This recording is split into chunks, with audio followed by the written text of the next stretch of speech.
Comme vous avez pu le voir hier, Kylian Mbappé a commencé le match en tant que remplaçant, étant donné qu'il revient de blessure d'après lui. Et on a même eu la confirmation hier que le gars n'était pas blessé lors du Classico, c'était juste un caca nerveux de sa part. Et étant donné que pour le match du Classico, il revenait de blessure et Arbeloa lui a dit qu'il allait commencer en tant que remplaçant, ça ne lui a pas plu. Il a donc décidé de se réinventer une blessure, histoire de rester chez lui pour se foutre de notre gueule. Eh oui les amis, toutes les dingueries qu'il a dit hier confirment que sa story qu'il a publiée lors du Classico était pas anodine. Il a fait exprès.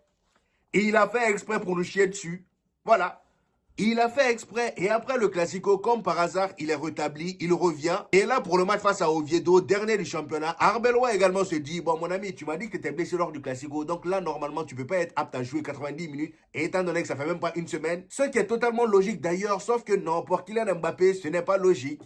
Non, non, non. Et d'ailleurs, suite à ces manques de respect dans ses stories lors du Classico, les supporters hier au Santiago Bernabéu, dès son entrée, ont commencé à le siffler. À chaque touche de balle, il le sifflait. Sauf que sans surprise, Kylian Mbappé n'en avait rien à cirer. Et en plus de ça, il souriait.